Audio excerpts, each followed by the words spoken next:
Greetings. My name is Joe Lucci, and I am the insurance agent for HOC Transport.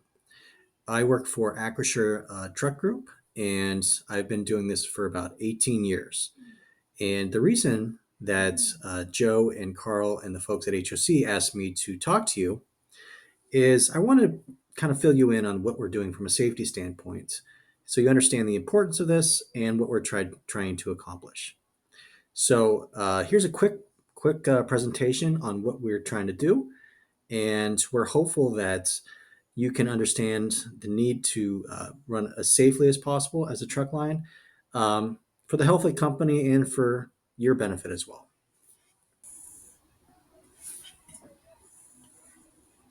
So first of all, before we get into this, I want to say that I'm certainly sympathetic about this is a tough industry that you guys are in, and as drivers and as owners of the company, this is hard to make work. So just the industry metrics for good performing companies versus poor performing companies, there's not a lot of profit margin here. Um, we typically see that for high performers, the profit margin for a truck line, and these are kind of the best of the best, is about 4%. And for average performers, it's somewhere between 2 and 5%. And then for below performers, it's right around 0 to 1%. So one of my favorite sayings from one of my customers is, "We take dollars and make them into pennies." So there's not a lot of wiggle room and room for error for trucking companies. So that's kind of the situation that the HOC as a company finds itself in, just because it's the industry. And this industry is actually getting harder and harder every year. So if you follow the American Transportation Research Institute, it's sometimes called ATRI, you will see that they track expenses in the industry every year. And the expenses that they say on average for a motor carrier across the US currently is about 10 cents a mile. Or in insurance, we talk about per 100 miles. So that's about $10 per 100 mile of just expenses for insurance. So to start, it's important to understand how insurance companies price your premium for a truck line. Um, Insurance, at its simplest form, is just a cost plus mechanism.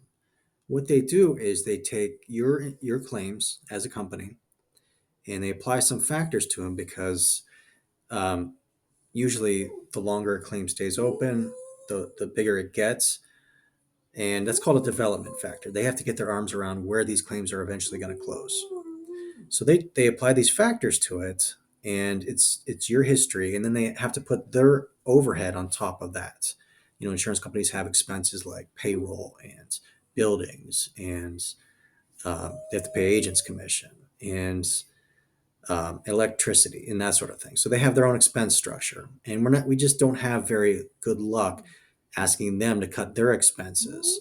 So what we focus on is the stuff that we can control, the results from a safety standpoint.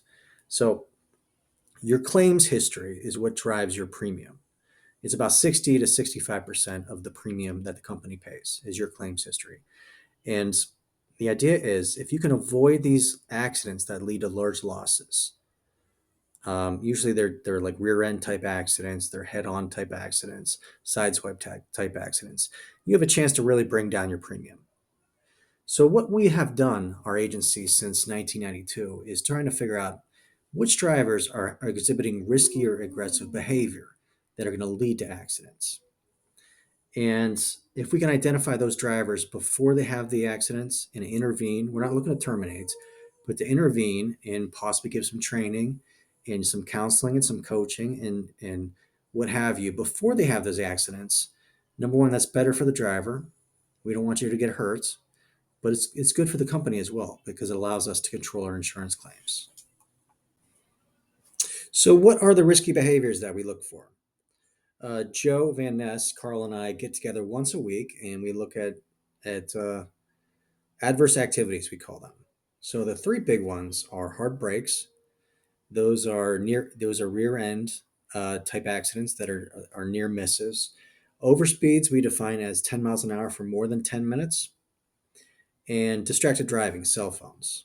So these are the big three that we think can cause a severe type accident.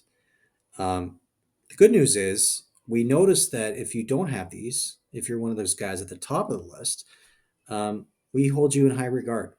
This is not a punitive thing. We want to bring the bottom of the list guys up, and we want to give them the help that they need to be, one of the best in the industry. But we're also recognizing the guys that have good driving behaviors. You're probably asking yourself, does this work? And so let me give you a quick story of one of our customers. So this customer was having $1 million claims. So they had a couple of years in a row where they had $1 million claim, and they were getting non-renewed by their insurance company. We weren't the agent at the time, but one of our customers said, "Hey, you should talk to these guys." And so we went in, and the first thing they said was, "Hey, we're doing everything right. We have a lot of good drivers. We have a lot of good technology. We're just a little bit unlucky." And we said, "All right, well, before sounds like we can't help you, but before we leave, do you mind pulling up your hard brakes?" And it's not an exaggeration. They had something like 800 hard brakes in the prior month. And we said, "Guys, that's actually, look at those numbers. That you're actually lucky you're not having more claims." And they said, "All right, well, tell us about it." And so, to their credit, these guys embraced this process, and they got the drivers on board with this process. And you can see kind of what happens. Um, the management says, "We're going to do this. We're not going to tolerate any more hard brakes," and those basically went away. So, what happened with this customer? You can see here; these are actual losses. Uh, in the 2016 year, they had 227,000. After that, they had 708,000. After that, they had over $1 million in claims. After they implemented the system and focused on their root cause issues, which were hard brakes, their claims fell drastically. Before, they averaged about 653,000 in claims. Afterwards, they averaged only 31,000 in claims. So going back to that, something what I said at the very beginning, where your insurance is driven by your claims history, you can imagine what happened to their rates after that. So, what is the takeaway? The takeaway is this is a tough industry where the margins are slim, the expenses are high, and the expenses seem to only be going one direction. So, how do we stay healthy? How do we keep you healthy in this tough industry? We focus on the drivers that are having risky behavior. So, if we reach out to you and we say, "Hey, you got to watch your speeds," or "Hey, um, we noticed you looked at your cell phone." That's where we're coming from. We're not looking to get you in trouble. We're not looking to be punitive, but we're looking to watch out for the health of the company and watch out for your health as well. Thank you very much.